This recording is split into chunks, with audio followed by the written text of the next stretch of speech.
Boa noite. Vamos seguir aqui no livro O Cristão Batalha Celestial. Agora, a preparação do Evangelho da Paz. Aqui é de F.B. Rolo.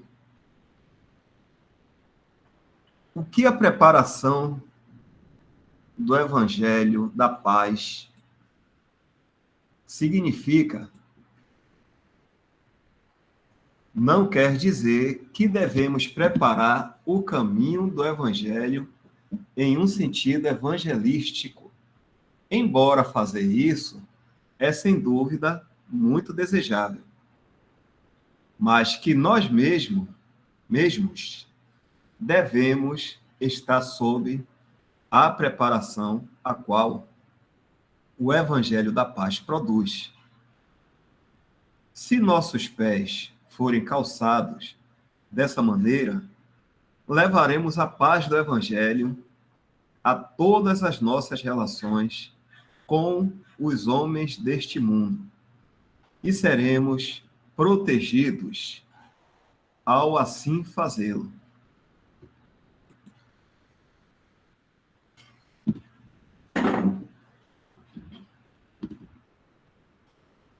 Bem, o que o irmão está falando aqui, como alguns pensam, né? Essa armadura que é o calçado também. Vamos ver aqui Efésios 6,15. Vamos ler lá primeiro.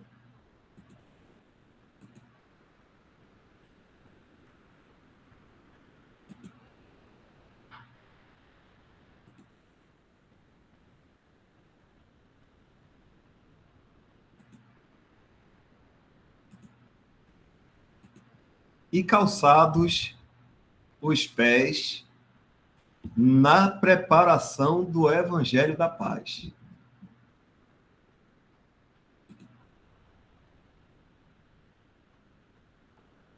Olha como está escrito. E calçados os pés na preparação do Evangelho da Paz. Então, as pessoas pensam, né? Às vezes nós pensamos que é pregar o Evangelho, sair andando aí para pregar o Evangelho. E não é isso que significa. É o que o irmão está dizendo aqui. Não quer dizer que devemos preparar o caminho do Evangelho em um sentido evangelístico, ou sair evangelizando. Não é isso, não. A gente deve lembrar que todas essas armaduras é para colocarmos em nós. Toda a armadura de Deus é para ser colocada em nós. Então, tudo tem que caber em nós. Não é para outra pessoa. Então, a preparação do Evangelho também não é para outra pessoa, mas sim para nós também, que é esse calçado. O que quer dizer isso? Que nós mesmos devemos ter esse Evangelho da paz em nós. A certeza da salvação. É isso que o irmão fala aqui. Mas que nós mesmos devemos estar debaixo ou sob a preparação a qual o Evangelho da Paz produz. Ou seja, se nós cremos, temos certeza dessa salvação que nos foi dada, né, gratuitamente por Deus, né, através da obra de Cristo, nós descansamos nessa salvação. Porque um falso evangelho, ele vai causar inquietação. Sabe, perguntar a uma pessoa assim, irmão, você já creu no seu Jesus? Ah, criei. E você tem certeza que está salvo? Ah, eu não sei. Acho que eu tenho que fazer alguma coisa ainda, porque eu posso pecar e de repente perder a salvação. Então a pessoa não está em paz. Porque Deus não é Deus de confusão, mas sim um Deus de paz e de perfeito entendimento. Então, isso é o que Efésios, que fala sobre uma pessoa, um cristão, que tem o Espírito Santo, e que está andando no espírito. Então, ele vai receber esses ataques do inimigo invisível por ele estar andando no espírito. É uma coisa muito sutil. Então, aí é para um cristão que tem certeza da salvação e ele deve estar sempre munido de toda essa armadura, porque ele vai sofrer esses ataques. Então, a gente precisa ter essa certeza. Cristo, ele não é meio salvador, ele é o salvador 100% para a nossa vida. Então, no dia que eu criei nesse salvador, eu estou salvo. São duas coisas que ele tem que ter certeza. Que Cristo ele é salvador verdadeiramente e que ele é suficiente. Ou seja, tenho que ter certeza de que estou salvo e tenho que ter certeza de que essa salvação é garantida, não tem como se perder. Não é assim, eu estou salvo hoje, mas se eu pecar, perdi a salvação. Não. Eu estou salvo e é garantida também por Deus que nada pode nos tirar da mão de Deus. Nenhuma ovelha pode ser tirada da mão do Pai e nem do Filho. Então, certeza completa da salvação é isso. Que Cristo, ele me salvou e que Cristo também, ele garante que nada pode nos arrancar da mão dele e nem do Pai. Então, isso aí é o que fala calçados os pés, ou seja, essa armadura também é para a gente, não é para outro, não é para a gente sair pregando o evangelho para alguém. É para nós mesmos termos essa certeza. Como o capacete é para nós, o escudo é para nós, a espada é para nós, a oração também é a gente que faz, não é? Então, toda a armadura de Deus é algo pessoal, não serve para outro. Algum irmão também quer comentar mais aí?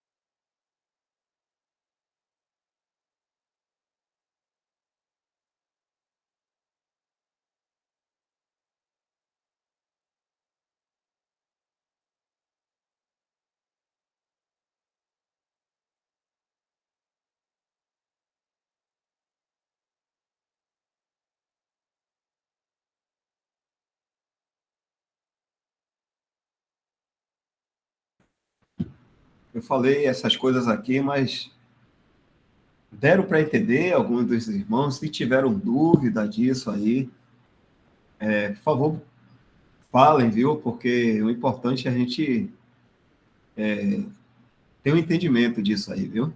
A gente volta com outro irmão, que tiver conhecimento, explica também. As irmãs aí, os irmãos, perguntar o irmão aqui, Joel, Newton, Cristiano, está aqui, Valdeci,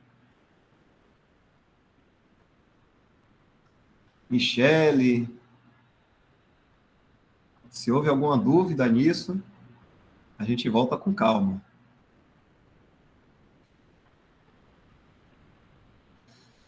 Ludmila também, Ludmila. E se tiver, Júnior, tiver alguma dúvida, por favor, falem, viu?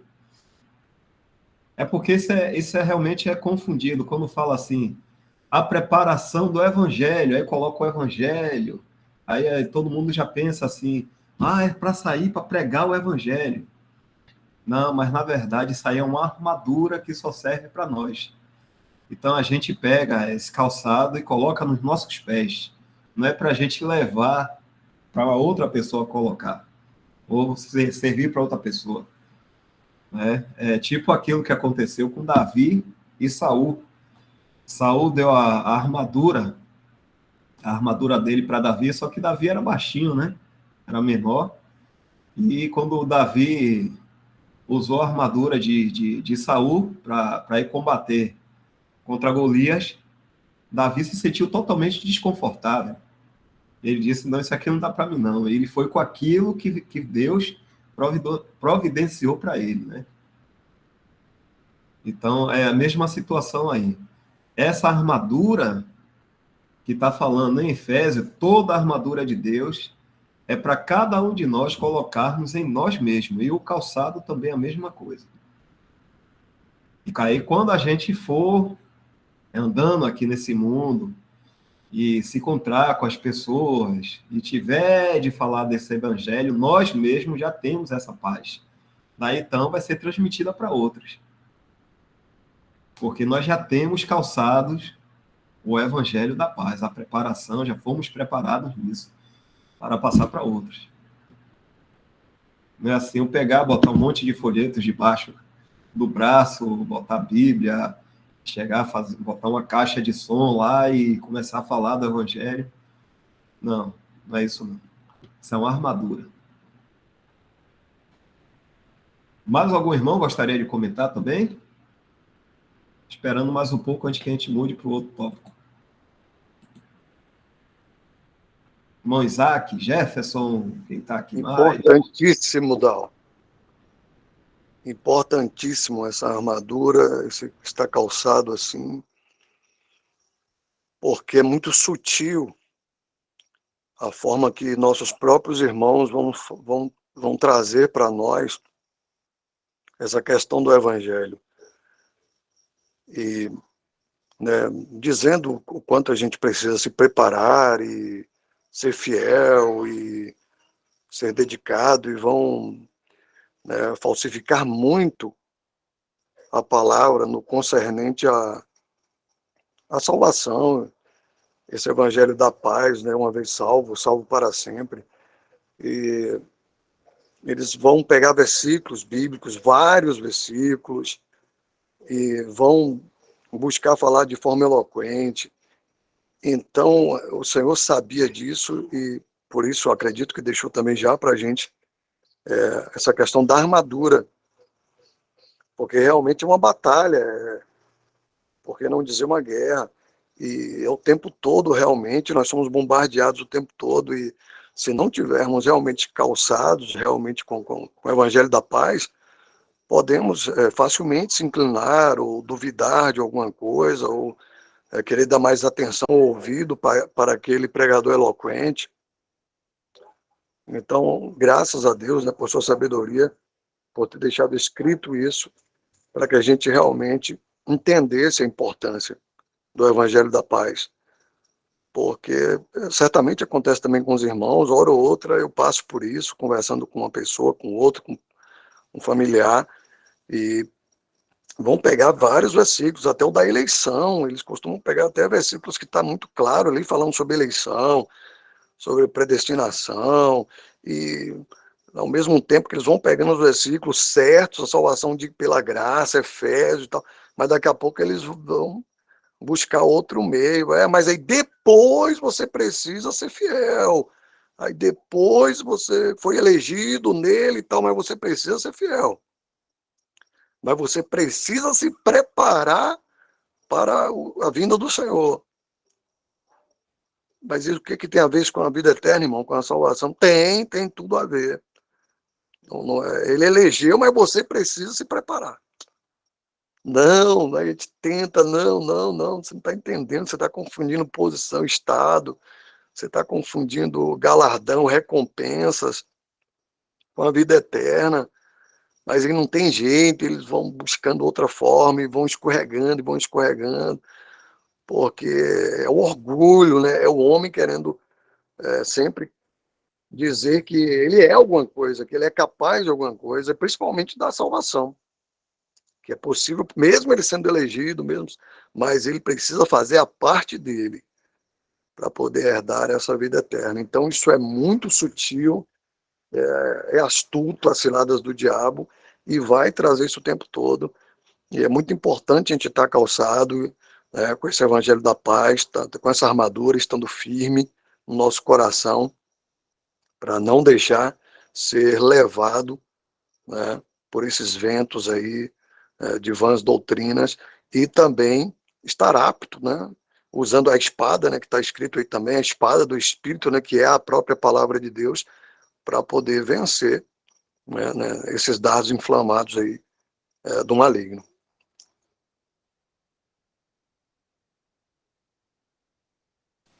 Só, né, completando aí o que o irmão Isaac falou muito bem aí, né, não só eles querem, né, que nós nos preparemos, né, com nossas obras, como o irmão falou aí, mas que preparemos o mundo, né, para a vinda do nosso Senhor, como se a gente pudesse, e se fosse incumbência nossa preparar o mundo para a vinda do Senhor, né, e pega esse versículo aí, né, o Evangelho da Paz, como se fosse a gente que fosse estabelecer a paz, né, no mundo. Então, a gente vê hoje muito forte isso aí, né, os líderes religiosos, né, nossos irmãos e Cristo seguindo aí esses líderes aí, né, na cristandade, influenciando, né, eles brigarem, né, por esse mundo, brigarem aí na política, por agenda, né, conservadora e tal, porque tem que, não pode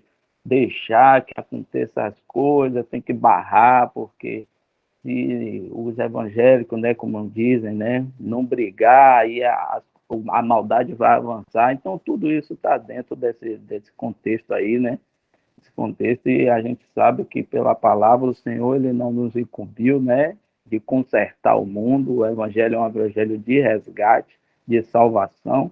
O Senhor Jesus ele veio, morreu na cruz para salvar pecadores, né? E ele não nos disse que ia ter paz aqui nesse mundo, né? A gente poderia até ver aqui o evangelho de João 16, tal. Deixa eu ver se eu não me engano aqui. Né? João 16, 33,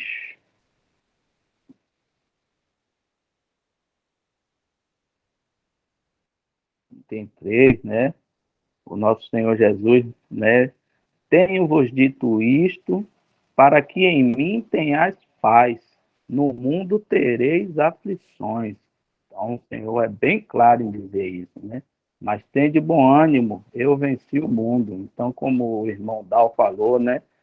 Em mim, o Senhor fala, em mim tem as paz, o irmão Dal falou aí, da certeza de nós estarmos em Cristo, da certeza da nossa salvação, da certeza de que Ele já fez tudo por nós e que estamos aqui como embaixadores dele, pregando o Evangelho, mas não impondo, né, o Evangelho, não tendo a incumbência de estabelecer a paz no mundo, né? A paz nós temos em Cristo, naquilo que Ele fez por nós, na cruz do Calvário, por graça, né? Nosso Deus por misericórdia. E no mundo ele disse que teria aflições, né? Então, a nossa paz vem dele, a paz que excede todo entendimento, né? E a gente sabe que nele, vai desenrolando, né? Somos mais que vencedores, porque ele já venceu o mundo e nós estamos nele, então somos mais que vencedores. É, irmão.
Valdeci colocou aqui, não sei se foi a irmã, não sei se foi Cristiano, se foi o marido.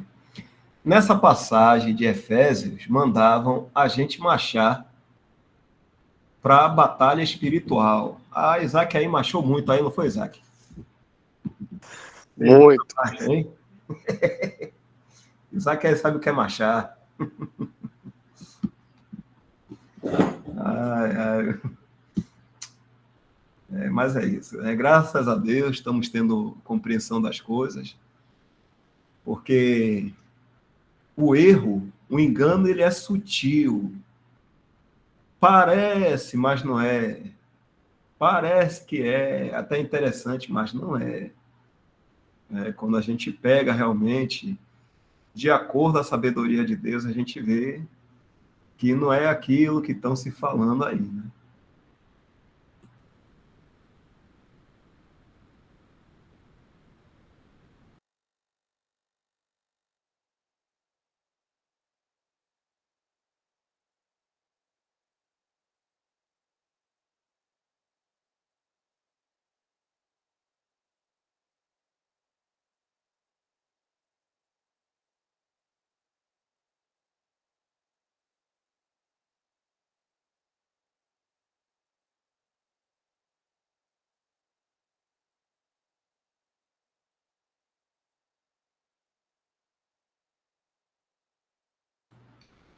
Agora, conflito celestial.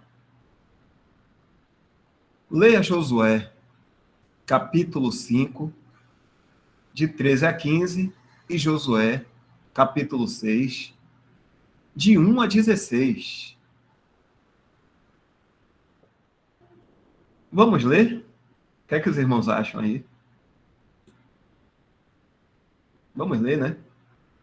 Dá uma lida no texto primeiro, Dal, e depois a gente vai lá para a gente já ter uma noção do que é que ele está querendo falar. Pronto. Leia o Josué 5, de 13 a 15, né? É bom, Dal. A reunião tá cedo ainda, a gente tem um tempinho. Seria legal. Certo. Deixa eu ver se eu entendi direito. Então a gente lê só o Josué a primeira parte, capítulo 5, de 13 a 15, depois vai para o texto, né? Para pegar Eu a pedi ideia. para a gente ler primeiro o texto, que é pequenininho, e depois a gente já ir lá para Josué, entendeu? Para mim entender mais ou menos o que ele quer dizer lá, entendeu? Qual é o assunto que ele está chamando. Valeu, Isaac, certo. Tinha entendido ao contrário. Então vamos lá. Vamos ler primeiro o texto aqui. Nessas passagens em Josué, rapidinho. Nessas passagens em Josué, temos uma figura da guerra celestial, uma figura da guerra celestial. E é importante que entendamos, porque o Filho de Deus nunca está fora da guerra. Se você traçar o caminho dos filhos de Israel, verá que foi assim. Há Faraó no Egito, Amaleque no deserto, Balaão quando você deixa o deserto, e na terra há a maior força do inimigo, as 7 nações aparelhadas contra a posição celestial, a terra prometida. Então vamos ver aqui que sempre o Filho de Deus está envolvido nessa batalha, nessa guerra, como está falando aqui. Não estamos sós.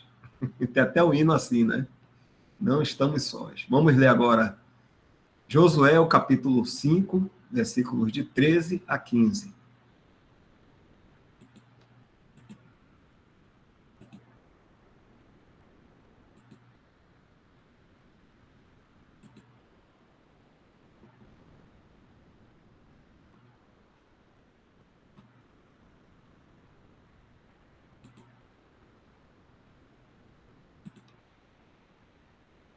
E sucedeu que, estando Josué ao pé de Jericó, levantou os seus olhos e olhou, e eis que se pôs em pé diante dele um homem que tinha na mão uma espada nua.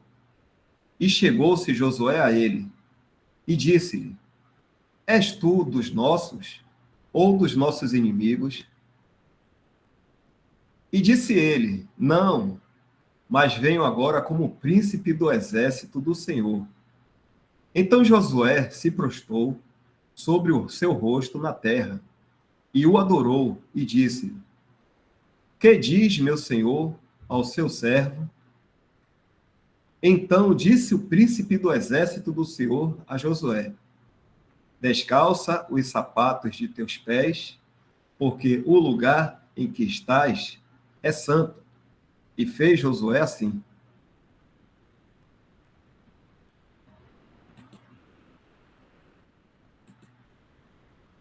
Agora vamos para Josué capítulo 6, de versículo 1 até 16.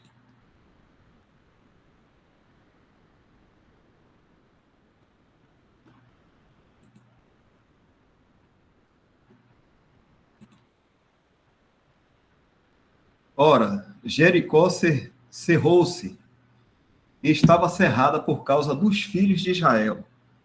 Nenhum saía, nem entrava. Então disse o Senhor a Josué: Olha, tenho dado na tua mão a Jericó e a seu rei, os seus valentes e valorosos. Vós, pois, todos os homens de guerra, rodeareis a cidade, cercando a cidade uma vez. Assim fareis por 6 vezes, por 6 dias. Assim fareis por 6 dias. E 7 sacerdotes levarão 7 buzinas de carneiros diante da arca. E no 7º dia rodeareis a cidade 7 vezes, e os sacerdotes tocarão as buzinas. E será que, tocando-se longamente a buzina de carneiro, ouvindo vós o sonido da buzina, todo o povo gritará com grande grita, e o muro da cidade cairá abaixo, e o povo subirá nele, cada qual em frente de si. Só um momento aí. De 1 a 16. Vamos lá. Então chamou Josué, filho de Num, aos sacerdotes e disse-lhes: Levai a arca do concerto, e 7 sacerdotes levem 7 buzinas de carneiros diante da arca do Senhor. E disse ao povo: Passai e rodeai a cidade, e quem estiver armado, passe diante da arca do Senhor. E assim foi, como Josué dissera ao povo, que os 7 sacerdotes, levando as 7 buzinas de carneiro diante do Senhor, passaram e tocaram as buzinas, e a arca do concerto do Senhor os seguia.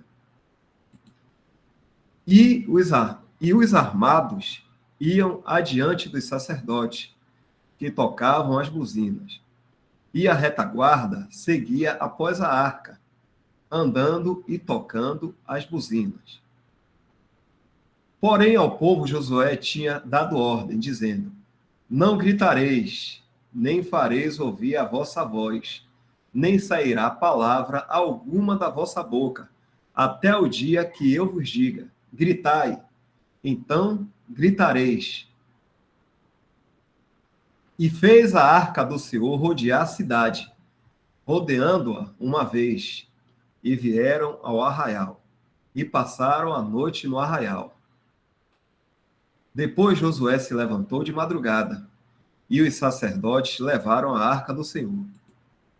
E os 7 sacerdotes que levavam as 7 buzinas de carneiro diante da arca do Senhor iam andando e tocavam as buzinas, e os armados iam adiante deles, e a retaguarda seguia da arca do Senhor.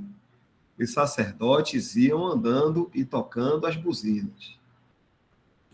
Assim, rodearam outra vez a cidade no 2º dia e tornaram para o arraial. E assim fizeram 6 dias. E sucedeu que ao 7º dia madrugaram ao subir da alva. E da mesma maneira rodearam a cidade 7 vezes. Naquele dia, somente rodearam a cidade 7 vezes. E sucedeu que, tocando os sacerdotes, só um momento. E sucedeu que, tocando os sacerdotes, a 7ª vez, as buzinas, disse Josué ao povo: gritai, porque o Senhor vos tem dado a cidade.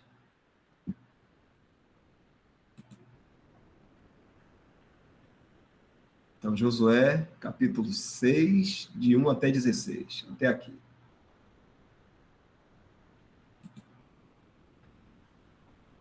Então, tá aí. Sempre o Senhor está na batalha, lado a lado com os seus, né? Algum comentário, irmãos?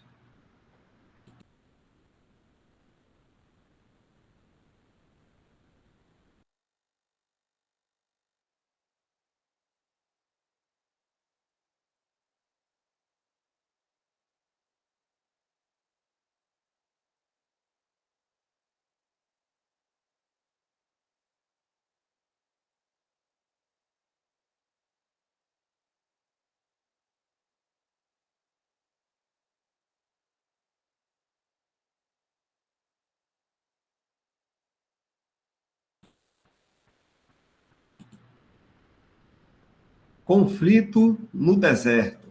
A gente viu aqui conflito celestial. Então, aqui a gente está vendo que são figuras. Relembrando aos irmãos que o Antigo Testamento foi feito em sombras e figuras para o que vinha a ser o verdadeiro, que é Cristo. Então, quando a gente lê o Antigo Testamento, aplicações ali são feitas em figuras. Então, aqui a gente está vendo coisas que aconteceram no Antigo Testamento, que são figuras de algo real. E isso foi escrito para nosso ensino. Agora aqui, conflito no deserto. No mundo, Satanás é contra até mesmo um pobre pecador. Pois o apóstolo diz: mas se ainda o nosso evangelho está encoberto, para os que se perdem, está encoberto, nos quais o Deus deste século cegou os entendimentos dos incrédulos. 2 Coríntios, capítulo 4, versículo 3 e 4.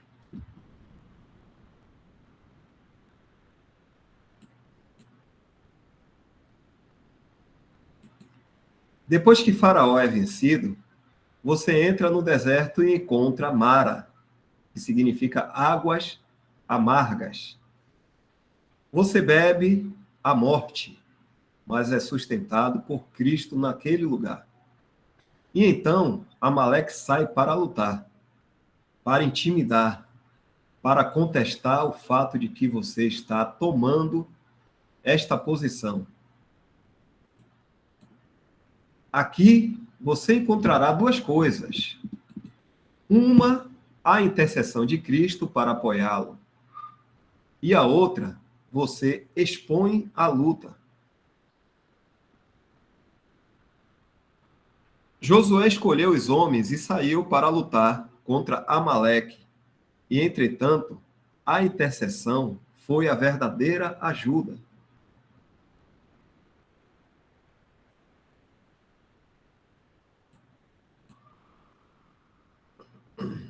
Algum comentário pode interromper. Deixe-me dar uma ilustração. O Senhor disse a Pedro: Satanás vos impediu para vos Satanás vos pediu para vos cirandar como trigo. Mas eu roguei por ti, para que a tua fé não desfaleça. Lucas, capítulo 22, versículo 31. Houve intercessão, não para a sua salvação. Ele era salvo, Pedro era salvo. Foi para que a fé de Pedro não falhasse. Mas Pedro estava pronto para a luta. Pelo contrário, ele confiou em si mesmo ao ir para a casa do sumo sacerdote. E lá estava satisfeito ao encontrar um fogo. Mas o diabo também estava lá. Eles não viram o diabo, mas ele estava lá para evitar que Pedro fosse um homem dependente.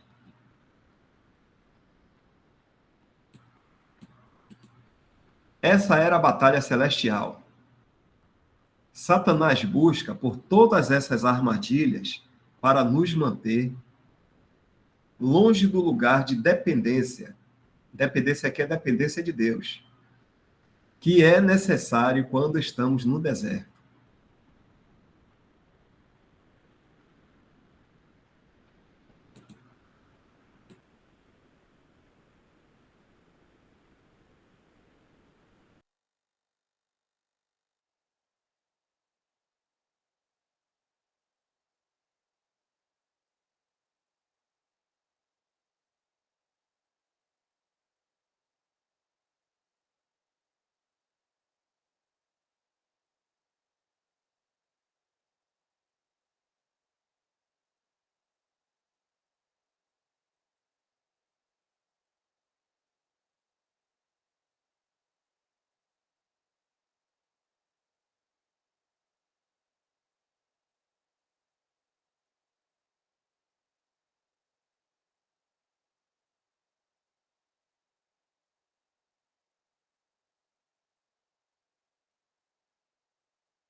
O ponto aqui é quando nos encontramos em apuro, em um lugar como um deserto, né? Jamais, de maneira nenhuma, a gente deve confiar em nós mesmos. É nesse momento que a gente deve se colocar em total dependência de Deus. E a gente mesmo, sabe, deve ouvir o que Deus está dizendo e falar com Deus em total dependência, aguardando o resultado vindo dele. Pedro confiou em si mesmo, né? Mas ainda assim houve a intercessão do Senhor, não para que ele fosse salvo, mas para que a fé dele não desfalecesse. Porque Pedro ia cair, porque ele estava confiando nele. Assim somos nós também, irmãos. O irmão nesse instante falou, né, que o Senhor já tinha avisado, no mundo tereis aflições. Então, tem alguém que está passando por alguma aflição nesse momento? Com certeza. Onde é essa aflição que nós estamos passando? É no mundo. O Senhor avisou que seria isso? Avisou. O que é que devemos fazer? Joelho. Confiar na palavra, confiar que o Senhor está nos guardando. Orar e tomar para nós a paz que ele deixou. Não rebater, né? Porque muitas vezes a gente vê nos evangelhos Pedro rebatendo, né? Ou seja, confiando em si, ainda que fosse com sinceridade para com o Senhor, mas ele estava fazendo isso nas suas próprias forças. E nós não temos força em nós. Somente Deus é todo-poderoso. Em Hebreus fala que o Senhor é aquele que sustenta todas as coisas com a palavra do seu poder. Imagine quanto poder o Senhor tem, e ele sustenta com a palavra. Então é muito importante a gente sempre pensar nisso. Estamos num deserto, não estamos no céu. Estamos nesse mundo. E o Senhor disse, no mundo, como o irmão falou, nesse deserto vai ter aflições. Então, irmãos, estamos passando por aflições? Estamos. O Senhor avisou. Vamos nos alegrar porque ele já venceu o mundo e ter bom ânimo de tudo que a gente estiver passando. Embora seja algo, né, que a gente que seja um pouco realmente difícil, doloroso, mas tomar toda a armadura de Deus é isso aí.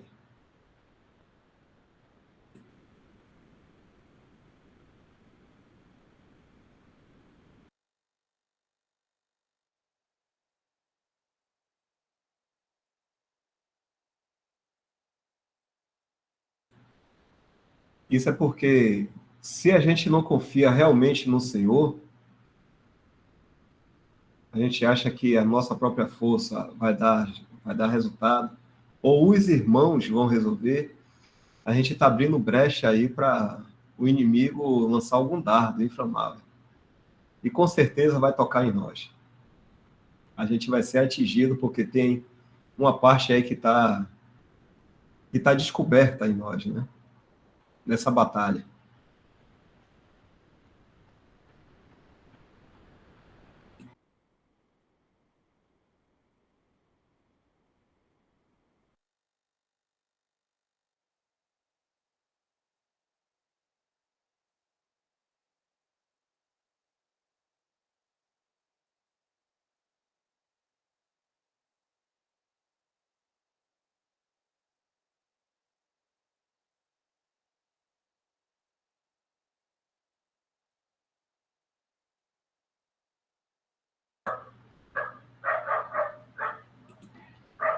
E a gente pode fazer também uma aplicação, um paralelo, irmãos, como o escritor trouxe lá Josué, né, trouxe o Velho Testamento.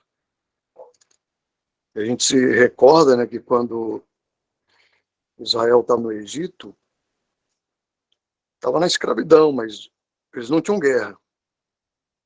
Eles não estavam em guerra com outros povos. E quando eles saem do Egito, a gente viu aí, eles não param, né, de ter guerra. Então começam a guerrear e guerrear muito. Até chegar à terra, né, prometida. Então, a gente pode fazer essa aplicação, né, conosco também. Né? Você saiu do mundo, o Egito é o mundo, né? O Senhor nos tira do mundo, né, no sentido de que agora temos uma nova vida, né? Estamos agora em Cristo, mas as guerras que vão agora é que vão acontecer. Então, antes não tinha guerra, porque a gente estava do mesmo lado do inimigo. Então, não tem como ter guerra. Mas uma vez que você sai de lá, como aconteceu com Israel, aí era Faraó, Amaleque, Balá, e vai vindo, né? Amalequitas, e vários povos, né? Filisteus, cananeus, e eram cercados de todos os lados. E agora foi guerra, e era guerra o tempo todo. E a gente pode aplicar isso também para conosco, porque muitas vezes tem pregações, né, que vão falar o contrário, né, que acham que o cristão não tem mais que passar, né, porque ele agora está salvo, ele agora é um cristão, então tem que dar tudo, tem que dar certo na vida do cristão. E é o contrário, né? Aqui no mundo vai dar tudo errado mesmo, porque agora você é cristão. E aí você agora tem o mundo, a carne ainda está em nós, né, que é uma figura lá de Amaleque, né, a carne ainda está em nós, né? Aí tem Satanás, né, uma figura lá do faraó, tem Satanás, e tem Balaão aí, né, que a gente pode fazer uma figura da religião, né, o Balaão. E, então vai acontecer isso o tempo todo, a gente vai estar cercado e vai ter realmente conflitos, tanto celestial, né, que a gente não vê, e talvez esse seja um dos mais importantes para chamar a nossa atenção, né, a gente não está vendo, mas a gente viu aquele exemplo lá de Pedro, né, Satanás estava ali, estava lá tentando cirandar ele com o trigo. Então, e a gente às vezes não percebe isso, mas com certeza também está acontecendo conosco, ele não para, ele está o tempo todo, a Bíblia fala, né, que ele fica ao derredor, né, bramando como um leão, buscando a quem possa tragar e lançando seus dardos inflamados. Então, É importante a gente entender isso para perceber, para entender também o quanto é importante buscarmos, tomarmos nessa armadura, toda a armadura de Deus. Então, como já foi bem falado, né, em várias outras lives, né, a questão da oração, que é dependência, a questão da palavra, né, da comunhão, né, uns com os outros, a confiança no Senhor e não em nós mesmos, no homem. Então, é muito importante a gente estar sempre lembrando, né, nos armando, né, com esses pensamentos, né, como Colossenses, né, pensar nas coisas que são de cima, não nas coisas que são da terra, né. Então, é um exercício diário e que é preciso fazermos, porque tem essa batalha aí que a gente não vê, a celestial, mas está escrito e ela está acontecendo o tempo todo. Tem também essa daqui, né, na Terra, porque a gente está o tempo todo passando e a gente está vendo, né, acontece na nossa vida, né, material, né, vamos enfrentar enfermidades, problemas no emprego, às vezes problemas no lar, na família, no parentesco ali, por conta da religião principalmente. Então, a gente vai estar o tempo todo passando por isso e a gente pode fazer esse paralelo ao que aconteceu com Israel quando saiu do Egito, e é figura para nós. Então, não se surpreenda se agora ficou mais difícil, se está passando por mais aflição, se está dando coisas erradas na sua vida pessoal, ou financeira, ou profissional, seja lá o que for. Entenda que Deus está no controle de tudo, e isso aconteceu lá com Israel, isso aconteceu com os apóstolos, com a igreja primitiva, e por que será diferente conosco? Então, certamente não, certamente também vai ser igual, vamos passar também de modos diferentes, com intensidades diferentes, mas vamos passar também por isso, por tribulações, por aflições, né?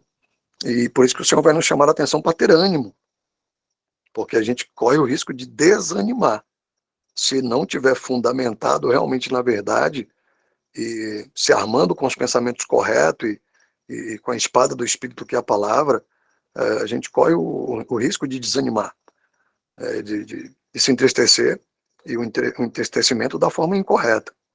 Quando é o entristecimento que vem de Deus, está ok, mas quando é da carne, quando é da forma errada, não vai glorificar ao Senhor e ainda vai trazer uma vida infrutífera no tempo que nos resta aqui. E não é isso que queremos, né? O desejo do nosso coração e o desejo do Senhor também é que sejamos frutíferos aqui, né? De bons frutos, luz, né? Nesse mundo, no tempo que nos resta aqui, andando no Espírito, né? Então, é um exercício diário, constante, de se armar com pensamentos, né, do céu, as coisas do céu, e vai vir o tempo todo, né, as coisas da terra para nós, nosso trabalho, a nossa vida, né, familiar, a nossa vida financeira, a saúde, ainda vem as coisas da política, dos governos, depende do emprego que você trabalha, você ainda fica um pouco atento a essas coisas, as legislações aqui dos homens. Então, tem muita coisa para preocupar daqui da Terra para ocupar os nossos pensamentos.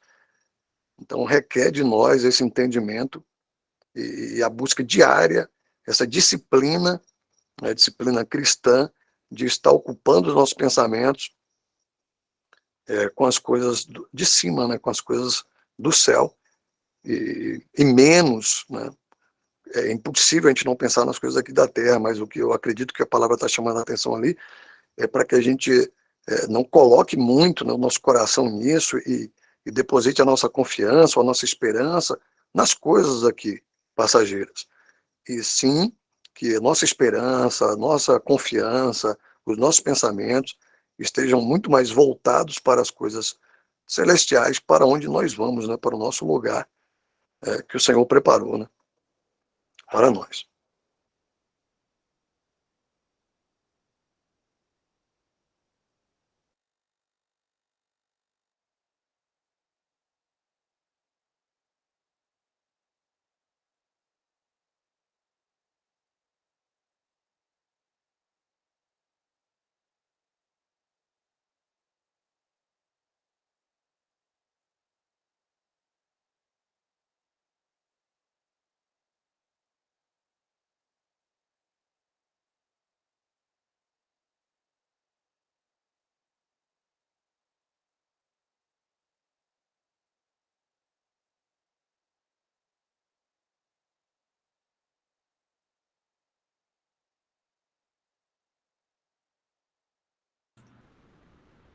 Vamos lá, dá para mais um tópico aqui.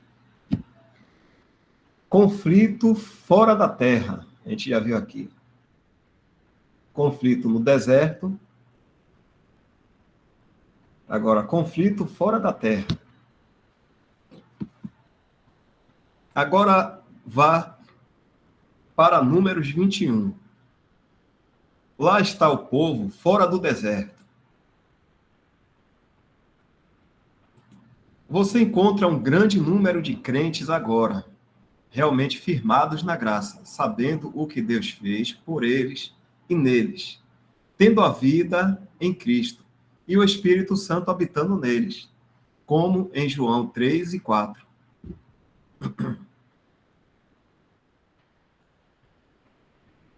A serpente de bronze estava na borda do deserto. Os crentes estão fora, quanto ao seu estado, e pensando, talvez, que tudo será um simples velejar agora. Seom, rei dos amorreus, vem contra eles. Eles lutam com Seom. E o Senhor os livra. Isso também foi uma batalha. Mas não foi uma batalha celestial. O povo está agora fora do deserto e indo para Canaã. E eles têm esta batalha desesperada no caminho. Eles são como um homem no livro de Hebreus. Ele está indo para o céu, mas ainda não está lá. Um santo logo descobre se está indo para o céu, se está indo para o céu. Mas há algo como estar no céu e está indo para lá no mesmo momento. Está escrito aqui em Hebreus é isso.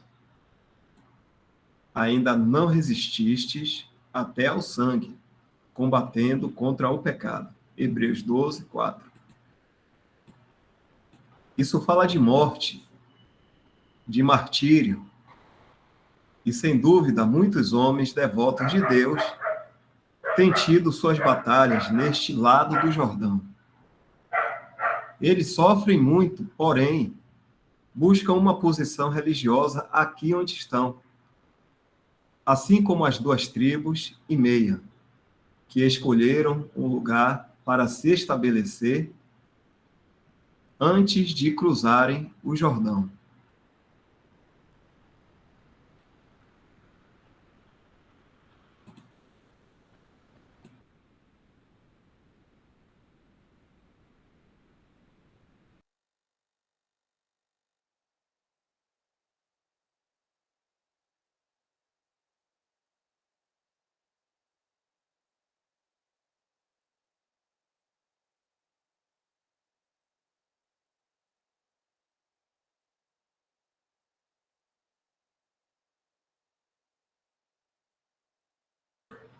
Vamos ler Números 21.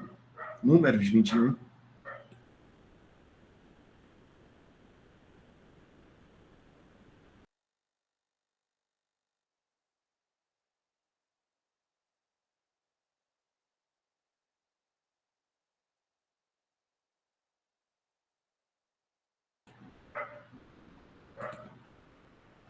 Ouvindo Cananeu, o rei de Arade, que habitava para a banda do sul, que Israel vinha pelo caminho dos espias, pelejou contra Israel e dele levou alguns deles por prisioneiros. Então Israel fez um voto ao Senhor, dizendo: se totalmente entregares este povo na minha mão, destruirei totalmente as suas cidades. O Senhor, pois, ouviu a voz de Israel e entregou os cananeus, que foram destruídos totalmente, eles e as suas cidades. E o nome daquele lugar chamou Ormá. Então partiram do monte de Or, pelo caminho do Mar Vermelho, a rodear a terra de Edom. Porém, a alma do povo angustiou-se neste caminho. E o povo falou contra Deus e contra Moisés: por que nos fizeste subir do Egito, para que morrêssemos neste deserto? Pois aqui nem pão nem água há, e a nossa alma tem fastio deste pão tão vil. Então o Senhor mandou entre o povo serpentes ardentes, que morderam o povo, e morreu muito povo de Israel. Pelo que o povo veio a Moisés e disse: havemos pecado, porquanto temos falado contra o Senhor e contra ti. Ora ao Senhor que tire de nós estas serpentes. Então Moisés orou pelo povo. E disse o Senhor a Moisés: faze uma serpente ardente e põe-na sobre uma haste. E será que viverá todo o mordido que olhar para ela. E Moisés fez uma serpente de metal e pô-a sobre uma haste. E era que, mordendo alguma serpente a alguém, olhava para a serpente de metal e ficava vivo. Então os filhos de Israel partiram e alojaram-se em Obote. Depois partiram de Obote e alojaram-se nos outeiros de Abarim, no deserto que está defronte de Moabe, ao nascente do sol. Dali partiram e alojaram-se junto ao ribeiro de Zered. E dali partiram e alojaram-se desta banda de Arnon, que está no deserto e sai dos termos dos amorreus, porque Arnon é o termo de Moabe, entre Moabe e os amorreus. Pelo que se diz no livro das guerras do Senhor, contra Vaebe, em Sufá, e contra os ribeiros de Arnon, e contra a corrente dos ribeiros, que se envolve para a situação de Ar, e se encosta aos termos de Moabe. E dali partiram para Bir. Este é o poço do qual o Senhor disse a Moisés: ajunta o povo e lhe darei água. Então Israel cantou este cântico: sob poço, e vós cantai dele. Tu, poço, que cavarão os príncipes, que escavaram os nobres do povo. Vou ler de novo aqui. Tu, poço, que cavaram os príncipes, que escavarão os nobres do povo, e os legislador com os seus bordões, e do deserto partiram para Matana, e de Matana para Naaliel, e de Naaliel para Bamote, ou Bamote, e de Bamote ao vale que está no campo de Moabe, no cume de Pisga, e à vista do deserto. Então Israel mandou mensageiros a Seom, rei dos amorreus, dizendo: deixa-me passar pela tua terra. Não nos desviaremos pelos campos nem pelas vinhas. As águas dos poços não beberemos. Iremos pela estrada real até que passemos os seus termos. Porém, Seom não deixou passar Israel pelos seus termos. Antes, Seom congregou todo o seu povo e saiu ao encontro de Israel ao deserto e veio a Jarras, e pelejou contra Israel. A Jaz. Mas Israel feriu ao fio da espada, e tomou a sua terra em possessão, desde Arnon até Jaboque, até os filhos de Armon, porquanto os termos dos filhos de Amon era firme. Assim Israel tomou todas estas cidades, e Israel habitou em todas as cidades dos amorreus, em Hesbom e em todas as suas aldeias. Porque Hesbom era a cidade de Seom, rei dos amorreus, que tinha pelejado contra o precedente rei dos moabitas, e tinha tomado da sua mão toda a sua terra de Arnon. Pelo que dizem os que falam em provérbios: vinde a Hesbom, edifique-se e fortifique-se a cidade de Seom. Porque fogo saiu de Hesbom, e uma chama da cidade de Seom, e consumiu o ar dos moabitas, e os senhores dos altos de Arnon. Ai de ti, Moabe, perdido és, povo de Camós. Entregou seus filhos que iam fugindo e suas filhas como cativo a Seom, rei dos amorreus.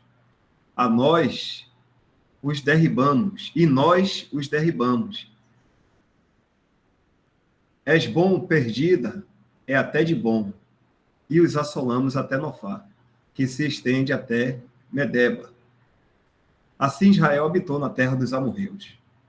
Depois mandou Moisés espiar a Jaezer e tomaram as suas aldeias, e daquela possessão lançaram os amorreus que estavam ali. Então viraram-se e subiram o caminho de Bazã. E Og, rei de Bazã, saiu contra eles, e todo o seu povo a peleja em Edrei. E disse o Senhor a Moisés: Não os temas, porque eu te tenho dado na tua mão, a ele, e a todo o seu povo, e a sua terra, e far-lhe-ás como fizeste a Serão, rei dos amorreus, que habitava em Esbom.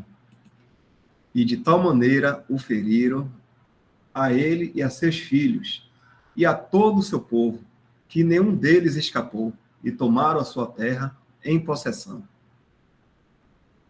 Esse capítulo é extenso, mas fala aí de uma trajetória, né, do povo de Israel, e o Senhor ajudando eles também, né? Embora no meio do caminho eles foram murmuradores, né? Se voltaram contra o Senhor, murmuradores, e tomou uma correção, né, um castigo.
Então, irmão, eu acredito que a gente já pode encerrar aqui. E próximo tema, o ponto aí vai ser adquirindo possessões. Próxima oportunidade que a gente tiver, provavelmente amanhã, né? No sábado. Eu acho que o irmão Lineu ainda também não está disponível para as lives. Então, a gente pode continuar amanhã a partir desse ponto aí. Poderia agradecer, Isaac? Sim. Nosso